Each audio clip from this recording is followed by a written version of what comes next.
On fait une première lecture ensemble si vous voulez bien. Nous sommes dans l'évangile de Luc au chapitre 22 et au verset 14.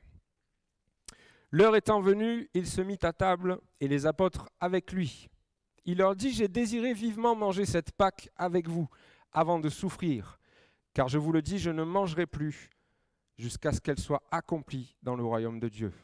Et ayant pris une coupe et rendu grâce, il dit, prenez cette coupe et distribuez-la entre vous, car je vous le dis, je ne boirai plus désormais du fruit de la vigne jusqu'à ce que le royaume de Dieu soit venu.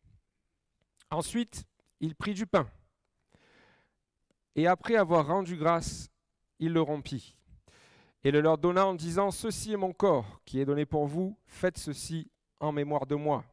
Il prit de même la coupe après le souper et la leur donna en disant, cette coupe est la nouvelle alliance en mon sang qui est répandue pour vous.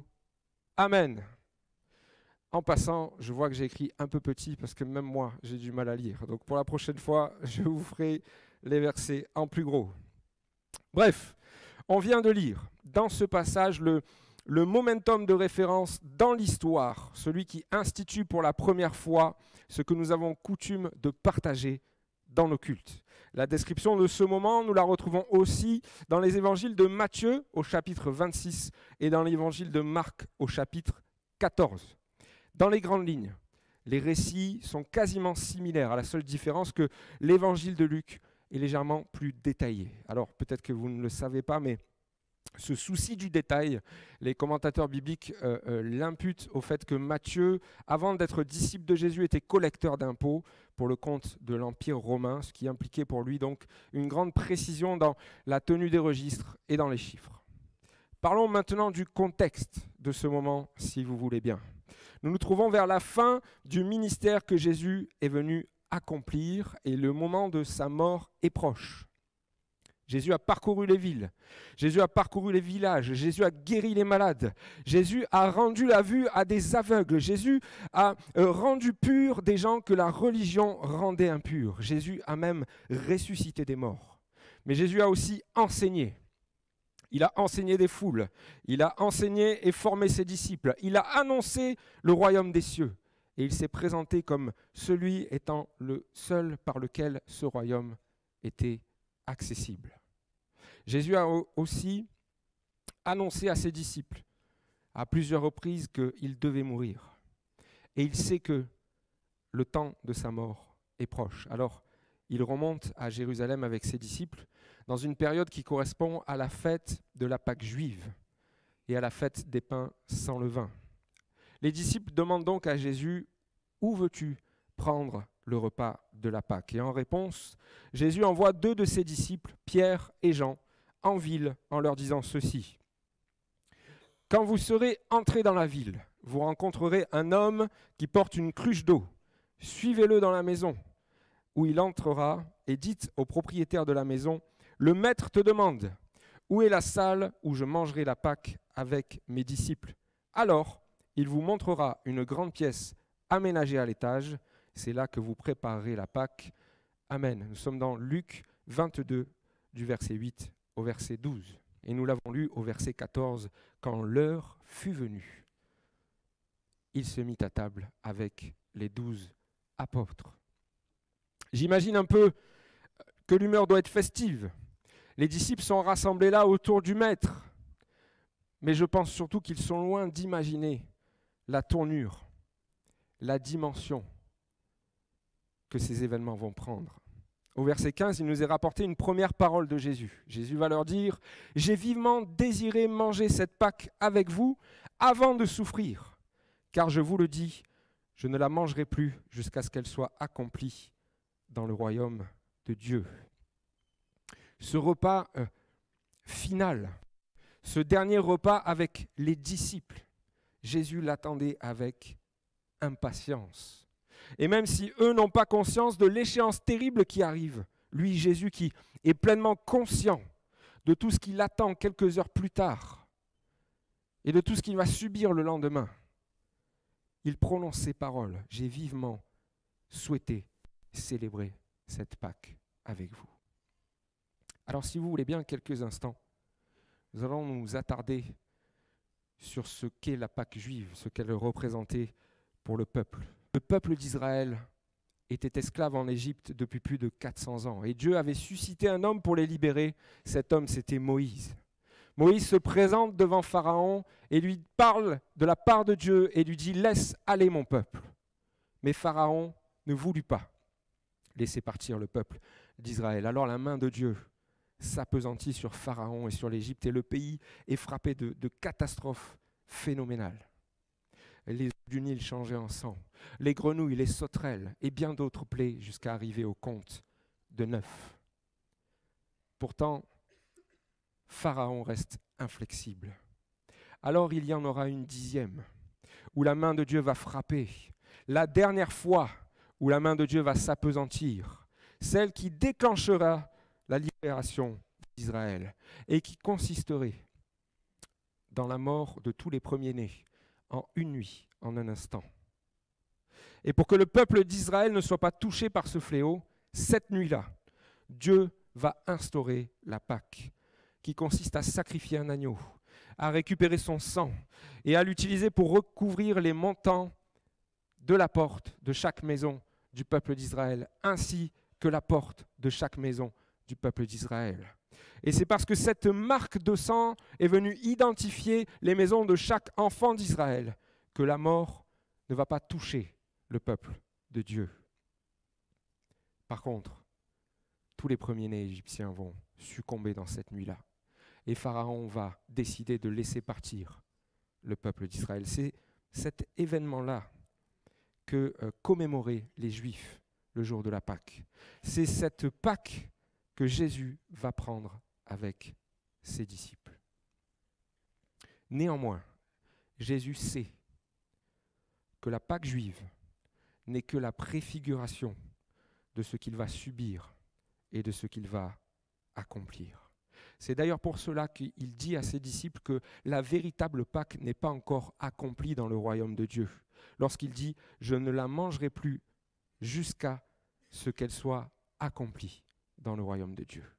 Et là où le sang de l'agneau versé en Égypte a sauvé le peuple d'Israël, le sang de Jésus qui est l'agneau de Dieu, ce sang qui va être versé sur la croix pour chacun d'entre nous, devient la marque de notre salut. Du salut pour ceux qui croient que Jésus est le Fils de Dieu, l'agneau qui est venu ôter le péché du monde. Amen. C'est donc au cours de ce repas que les disciples et les Israélites en général célèbrent en souvenir ce que Dieu a fait, que Jésus, ayant pleine conscience du plan de Dieu pour le salut du monde, va instaurer une nouvelle chose, ce que nous avons coutume d'appeler le repas du Seigneur. Les passages qui nous relatent ce que Jésus fait, et il est question de 2 éléments matériels qui composent ce que Jésus va instituer. Premièrement, du pain. Alors nous n'avons aucune précision dans le passage sur le type de pain. Néanmoins, le verset 1 du chapitre 22 nous éclaire car il est écrit « la fête des pains sans levain, appelée la Pâque ». Donc, il est fort à parier que si Jésus et ses disciples étaient réunis pour fêter la Pâque juive, logiquement, ils avaient dû acheter ce type de pain. Et Jésus est donc en train de rompre un pain sans levain. Sans levain. Gardez ce détail à l'esprit, on va y revenir tout à l'heure. La deuxième chose qui constitue le repas du Seigneur, nous l'avons vu, c'est une coupe et ce qu'elle contient. Lorsqu'il est question de la coupe, le terme grec est potérion et ça désigne un récipient pour boire.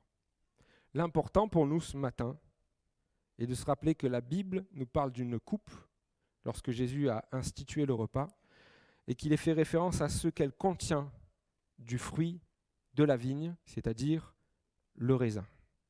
J'espère que jusque-là, tout le monde avait bon? Ok. On l'oublie souvent aussi, mais du moins, on y apporte peut-être moins d'importance. Mais avant de rompre le pain et de partager la coupe, il nous est dit dans les 3 évangiles que Jésus va rendre grâce. Rendre grâce, qui veut dire remercier Dieu. Et ça vient du grec « eucharistéo », qui a donné en français « Eucharistie ». D'ailleurs, lorsque les catholiques parlent de ce moment du partage du repas du Seigneur, c'est ce terme Eucharistie qui est employé. Néanmoins, réserver ce terme au seul moment de ce partage n'a aucun fondement biblique, parce que le terme Eucharistéo n'est pas là pour caractériser le partage du pain et du vin en lui-même, mais il est bien là pour caractériser l'action de grâce, la prière de remerciement que Jésus adresse à son Père. Et c'est ce même terme que l'on retrouve d'ailleurs lorsque Jésus rend grâce à Dieu avant d'accomplir le miracle de la multiplication des pains et des poissons. Ce même terme, on le retrouve ensuite dans les Actes des Apôtres, dans les Épîtres et même dans l'Apocalypse. Mais à chaque fois, il est seulement question de remercier Dieu.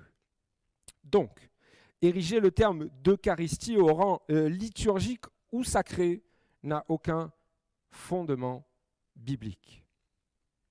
J'imagine déjà ce qui se passe dans vos têtes. Ah, les catholiques et leurs traditions.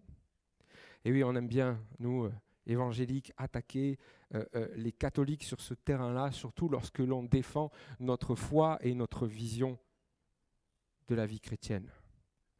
Et c'est d'ailleurs la grosse mode actuelle sur les réseaux sociaux, hein, les clashs catholiques, évangéliques, et on y va, et on partage les arguments, et on se chamaille. Je vais vous poser une question, elle va peut-être en déranger certains, mais c'est pas grave. Est-ce que nous sommes vierges, nous, chrétiens évangéliques, sur le terrain de la tradition ? Avant de commencer à critiquer les autres pour leur attachement à la tradition, est-ce que nous sommes exempts de tout reproche ? Dans la même pensée, il y a un autre mot sur lequel je voudrais qu'on s'arrête ce matin. Accrochez-vous à votre chaise. Je ne sais pas si vous avez remarqué, depuis le début de la prédication, je n'ai pas une seule fois employé le mot scène. Pourtant, le moment que Jésus est en train d'instituer est ce que nous, chrétiens évangéliques, avons communément habitude d'appeler la scène. Néanmoins, si je parcours la Bible, je ne retrouve ce mot nulle part, que ce soit lorsque Jésus l'institue, ou même plus tard dans le Nouveau Testament. Les expressions utilisées dans la Bible sont la fraction du pain, rompre le pain, le repas du Seigneur. Le mot scène vient du latin cena, qui veut dire repas du soir. Et on va le retrouver, mais plus tard, dans les traductions latines, et il va être institué par la tradition, justement, qui vont se baser sur ces traductions latines. Le mot cena en lui-même, il s'attache plus au fait que le repas se passe à tel moment de la journée, plutôt que de s'attacher à ce qu'il contient ou à ce qu'il représente. Alors pourquoi je vous dis ça ? Est-ce qu'il faut bannir l'usage du mot scène au milieu de nous ? Pas du tout. Ce n'est pas ce que je suis en train de dire. Mais l'usage du mot scène, réalisez que parfois on sacralise des choses. On les place au rang d'institutions bibliques, alors qu'il n'y a aucun fondement à cela. L'usage du mot scène ne va pas nous mettre en porte-à-faux par rapport à la Bible. Mais réalisons que des fois, là où on pointe du doigt les uns, on est aussi dans le même cas pour certaines choses. Il y a beaucoup d'éléments de langage dans le monde évangélique qui en fait sont plus issus de la tradition plutôt que de la Bible. Mais pas que dans le langage, dans la pratique aussi. Il y a des éléments qui relèvent plus de la tradition que de la Bible. Alors, je vais prendre quelques exemples avec vous et ça va peut-être vous paraître futile parce qu'au milieu de nous, on est, je dirais, au clair avec ces choses-là. On est assez j'aime pas le mot moderne, mais on est assez ouvert sur la pratique de la Sainte Seine. Mais il y a certains chrétiens qui se divisent encore sur des points de détail. Et ces divisions, ces disputes font plus de mal que de bien. Je reviens au vin, par exemple. Même s'il est admis que l'usage de l'époque était au vin, surtout lorsqu'il s'agit dans la tradition juive d'un repas de fête, la mention au verset 17 nous parle du fruit de la vigne. Et ça permet à ceux qui le préfèrent de ne pas prendre du vin. Ça permet à le substituer comme nous le faisons, par exemple, par du jus de raisin. Et c'est un choix qui peut se faire sur la base de la simple préférence personnelle. Mais ça peut aussi être motivé par des raisons beaucoup plus sérieuses, comme l'abstinence à l'alcool. Et qui sommes-nous, nous, pour juger nos frères? Il en est de même pour la coupe. Qu'est-ce qui nous permet de dire que le repas du Seigneur doit être pris avec tel type de coupe? Qu'est-ce qui nous permet dans la Bible de dire c'est ce type de coupe-là qu'il faut dans toutes les églises évangéliques? Elle doit être en telle matière, elle doit faire telle taille. Vous comprenez ce que je veux dire? Est-ce que l'utilisation de nos petits gobelets en plastique sont une hérésie anti-biblique? Ou est-ce qu'en fait, on est plus attaché à la tradition? Lisez dans la suite du Nouveau Testament. Rien ne nous est précisé. Et même parfois, la coupe n'est plus mentionnée. Il nous est parlé de la fraction du pain. Il nous est parlé de rompre le pain. Et je note quand même que nos gobelets en plastique, on était bien content de les avoir pendant la période du Covid. Parce que sinon, on n'aurait pas pris le repas du Seigneur pendant plus de 2 ans. En ce qui concerne le pain maintenant, je reviens sur mon détail de tout à l'heure qui est le levain. La Pâque juive qu'ils étaient en train de célébrer, c'était donc aussi la fête des pains sans levain. Et donc on ne consommait que des pains qui ne contenaient pas de levain parce que le levain représentait le péché. D'accord ? Et donc pour nous, est-ce que ce détail est important et est-ce que nous devons faire la même chose ? Je pense, frères et sœurs, que si le type de pain avait eu de l'importance dans ce que Jésus est en train d'instituer, les disciples qui ont écrit les évangiles et la Bible plus tard auraient pris soin de mentionner ces choses-là pour que nous ne soyons pas en porte-à-faux avec la volonté de Dieu. Moi, je voudrais simplement vous dire que l'essentiel, c'est qu'il y ait du pain et du fruit de la vigne. On continue sur notre quiz tradition aux Bibles. D'autres aspects qui relèvent plus du détail que de la Bible. Distribution. Est-ce qu'il faut absolument faire passer le pain et la coupe? Ou est-ce qu'on peut les mettre à disposition sur une table? Qui distribue? Est-ce que les femmes peuvent distribuer? Montrez-moi un passage qui nous dit le contraire. Montrez-moi dans la Bible un passage qui réserve la distribution du repas du Seigneur seulement aux hommes. Et je vais même vous dire une chose supplémentaire. Est-ce qu'il y avait distribution? Ou est-ce que simplement tout le monde était à table et se faisait passer les éléments? Oui, Jésus a fait les choses d'une certaine manière. Mais après, quand il est question des apôtres, des premières églises, est-ce qu'on a des précisions sur comment? Non. Qu'est-ce qui est le plus important? Le fond ou la forme? Frères et sœurs, il y a des chrétiens qui en sont encore là. Alors pas à Marignane, vous êtes des chrétiens au top. Et oui, que de faux débats que le diable a utilisés pour diviser les chrétiens. Et ils y ont plongé la tête la première. Sans tuba en plus. Tiens, puisqu'on parle de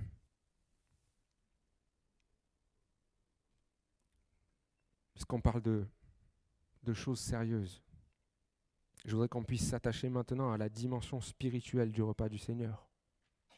Et c'est Jésus lui-même qui va apporter une dimension spirituelle à ce qu'il est en train d'instituer.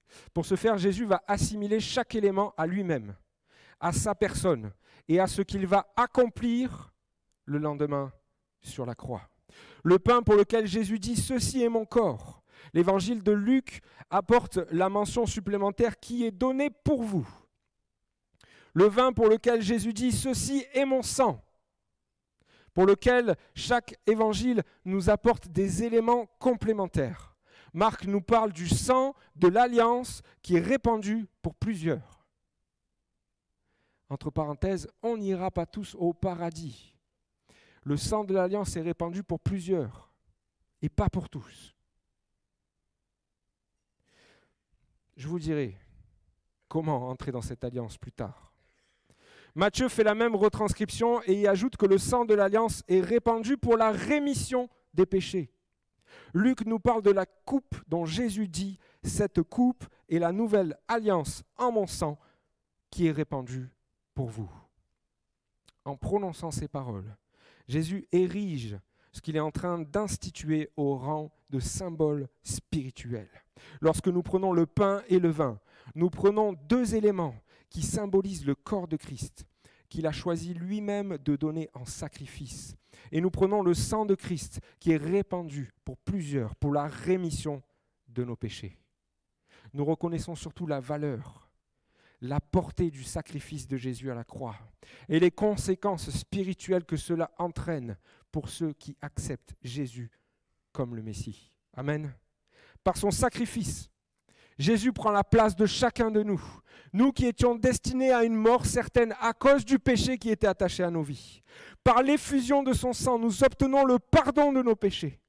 Par sa mort et par sa résurrection, nous avons accès à la vie éternelle. Frères et sœurs, lorsque nous prenons le repas du Seigneur, nous symbolisons aussi cette nouvelle alliance.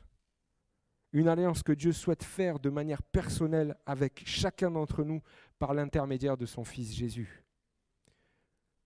Il est écrit dans l'évangile de Jean au chapitre 6 et au verset 53, Jésus leur dit « En vérité, je vous le dis, si vous ne mangez pas le corps du Fils de l'homme, si vous ne buvez pas son sang, vous n'avez pas la vie en vous-même. Celui qui mange mon corps et qui boit mon sang a la vie éternelle, et moi, je le ressusciterai le dernier jour. » En effet, mon corps est vraiment une nourriture et mon sang est vraiment une boisson. Celui qui mange mon corps et qui boit mon sang demeure en moi et moi je demeure en lui. Tout comme le Père qui est vivant m'a envoyé et que je vis grâce au Père, ainsi celui qui me mange vivra grâce à moi. Voilà comment est le pain descendu du ciel. Il n'est pas comme la manne que vos ancêtres ont mangée. Eux sont morts, mais celui qui mange de ce pain vivra éternellement. Amen. Dieu fait une alliance avec toi, personnellement. Quand tu acceptes de croire avec repentance que son Fils est venu sur la terre pour le pardon de tes péchés. Dieu fait une alliance avec toi personnellement. Quand tu fais de Jésus-Christ ton sauveur personnel et le Seigneur de ta vie. Et c'est par cette alliance que tu as la promesse de la vie éternelle en sa présence. J'ouvre une petite parenthèse traditionnelle. Au regard de ce passage, certains comme l'Église catholique pensent que lorsque nous prenons le pain et le vin, nous prenons réellement le corps et le sang de Christ. En quelque sorte, quand nous prenons le pain et le vin, il se passerait un miracle qui ferait que les éléments perdent leur nature réelle pour devenir le corps et le sang de Christ au moment où nous les prenons. C'est ce que les théologiens appellent la transsubstantiation. D'autres, comme les luthériens, considèrent que, sans pour autant perdre leur nature réelle de pain et de fruits de la vigne, il y aurait la nature de Christ qui se mêlerait à ces éléments au moment où nous les prenons. C'est ce que les théologiens appellent la consubstantiation.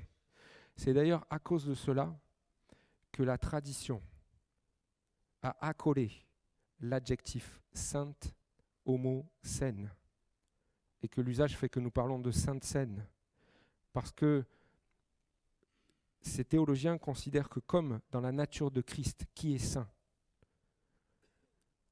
se substitue ou s'entremêle à la nature de ce que nous prenons, alors de fait les emblèmes deviennent saints.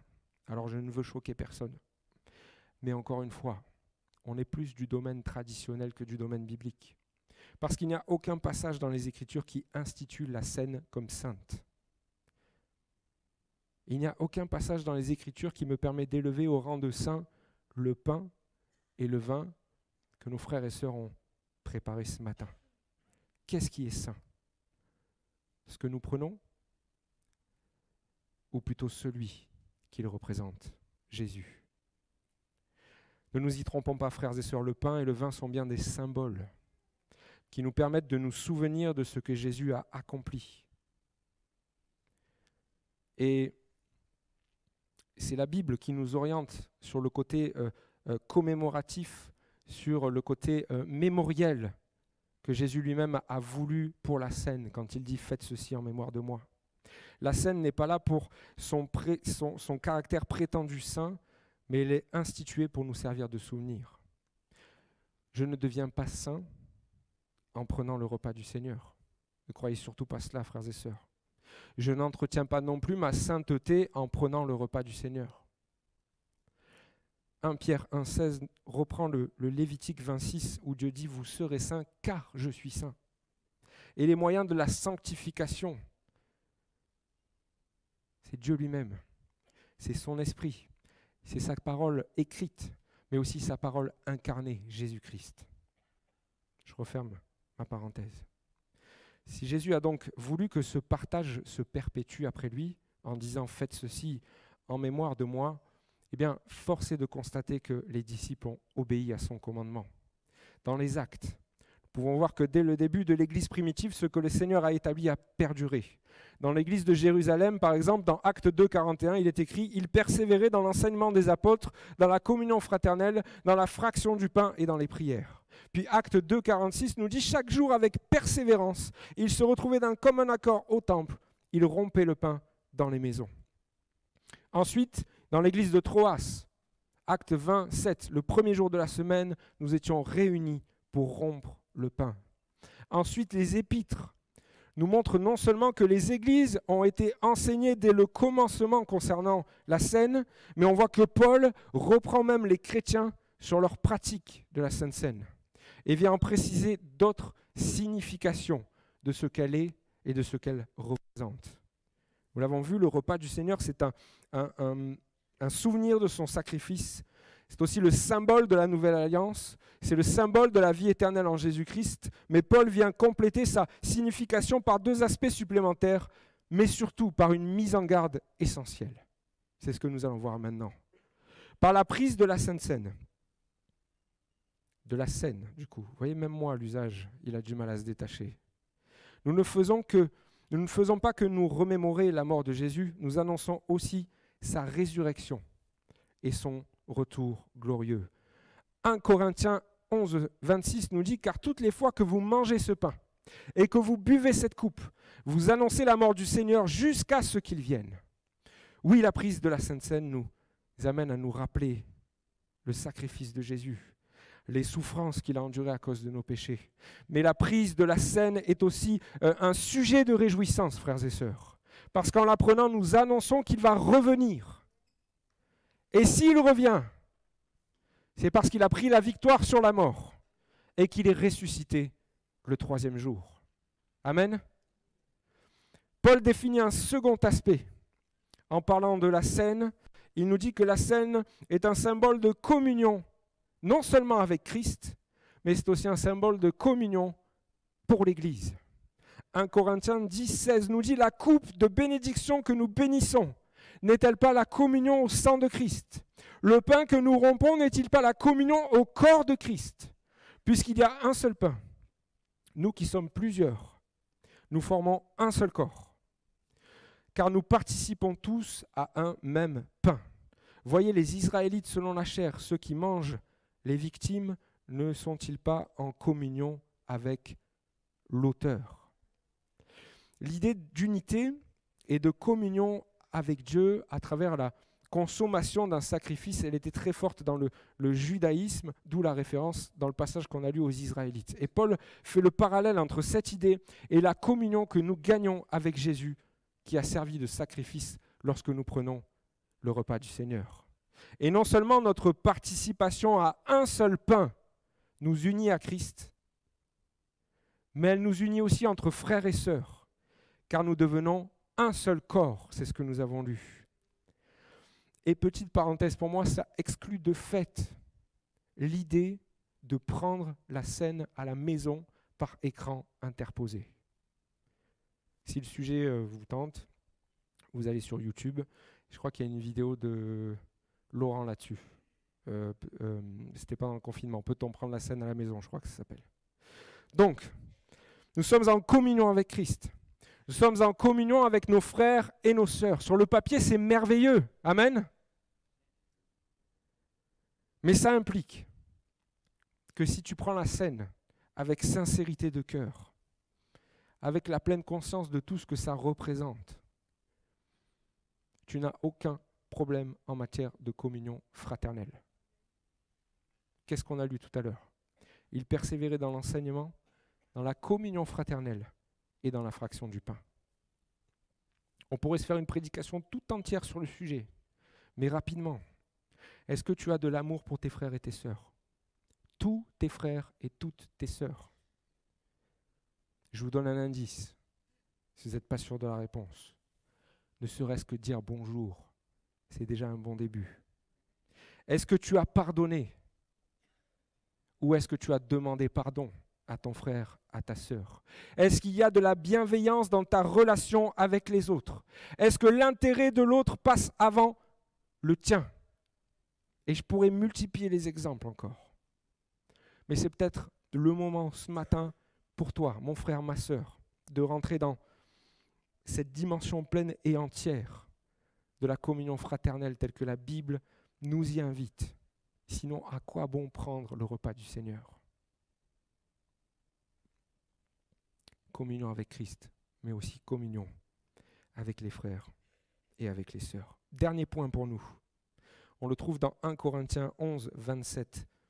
C'est pourquoi celui qui mangera le pain ou boira la coupe du Seigneur indignement sera coupable envers le corps et le sang du Seigneur. Que chacun donc s'éprouve soi-même, et qu'ainsi il mange du pain et boive de la coupe. Car celui qui mange et boit, sans discerner le corps du Seigneur, mange et boit un jugement contre lui-même.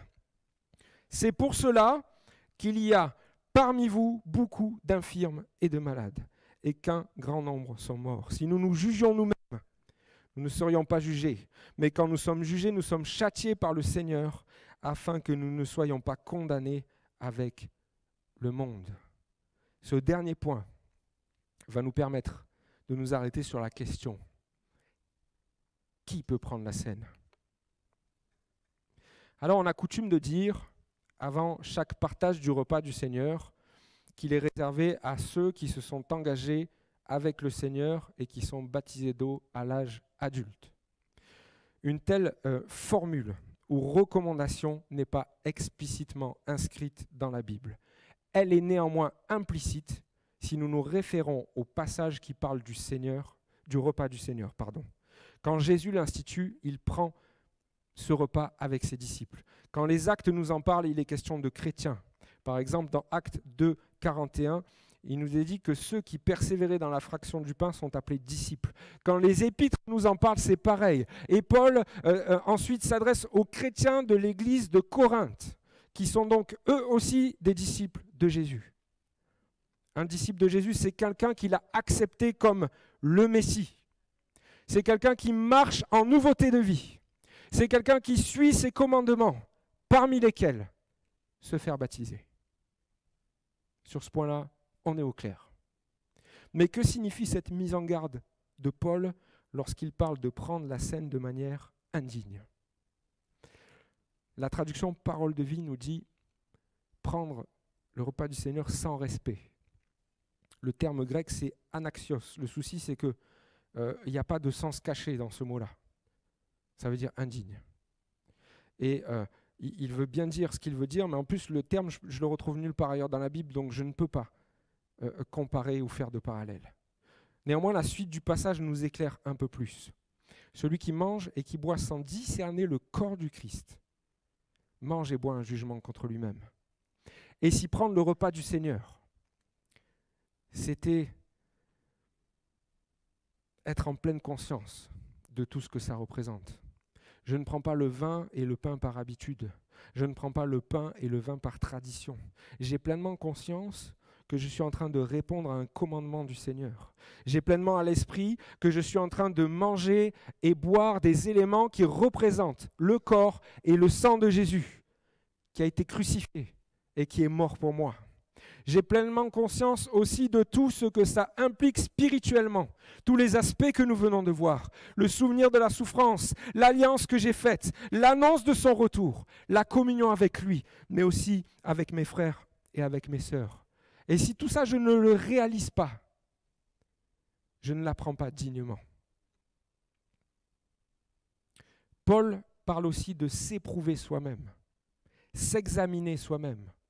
Et comme le disait Samuel vendredi, parfois on a besoin de passer à l'hôpital spirituel, pour passer des scanners spirituels. Mais moi, je ne suis pas docteur. Si je me scanne moi-même, je ne vais rien voir sur les images. D'accord ? Si je m'éprouve moi-même, ça ne va pas donner grand-chose. Mais si nous voulons que le scan soit de qualité, nous avons besoin de la bonne machine, que le Saint-Esprit fasse son œuvre dans nos cœurs, que le Saint-Esprit nous visite ce matin, que le Saint-Esprit nous sonde et nous parle. Et là, nous allons nous éprouver de la bonne manière. Et là, nous allons nous examiner avec l'aide du Saint-Esprit. Et le Saint-Esprit va mettre en lumière, est-ce qu'il y a quelque chose qui cloche dans ma communion avec mes frères et sœurs ? Demande pardon au Seigneur et il va te transformer. Demande pardon au Seigneur et il va t'aider à pardonner et à demander pardon à ton frère et à ta sœur. Mais ce n'est pas que ça. Le Saint-Esprit va aussi te révéler si ta règle est en vie avec Dieu. Si ta vie est en règle avec Dieu, pardon. Waouh. Bien, je m'en suis rendu compte tout seul. 1 Corinthiens 10, 20 nous dit « Vous ne pouvez pas boire à la fois à la coupe du Seigneur et à la coupe des démons. Vous ne pouvez pas manger à la fois à la table du Seigneur et à la table des démons. » S'il y a quelque chose dans ta vie qui est contraire à la parole de Dieu, tu ne peux pas prendre le repas du Seigneur comme si de rien n'était. Mais c'est à qui d'en juger ? C'est à toi-même de t'éprouver. Et si tu es un tant soit peu sincère avec toi-même, sincère avec Dieu, tu sais ce que tu as à faire et surtout tu sais ce que tu n'as pas à faire. Les frères et les sœurs ne sont pas là pour regarder autour d'eux, pour savoir si Pierre, Paul ou Jacques a pris le repas du Seigneur ce matin et pour venir à la fin faire un rapport au pasteur. Frère, vous avez vu le frère machin, il a pris la scène, mais dans sa vie il se passe ça, ça, ça et ça. Non, la Bible, elle ne nous invite pas à ça. La Bible, elle nous invite à reprendre nos frères et nos sœurs s'ils pêchent. Rien de plus. Si ça ne va pas, va chercher deux anciens. Si ça ne va toujours pas, etc., etc. Que chacun s'examine soi-même. Nous avons été heureux de vous proposer ce message. Déjà, s'il vous a plu, n'hésitez pas à le liker, voire à laisser un commentaire. Ça permettra à la vidéo de rayonner davantage auprès des autres utilisateurs. Aussi, abonnez-vous à notre chaîne. Ça vous permettra de bénéficier en continu du reste de nos programmes. Que Dieu vous bénisse.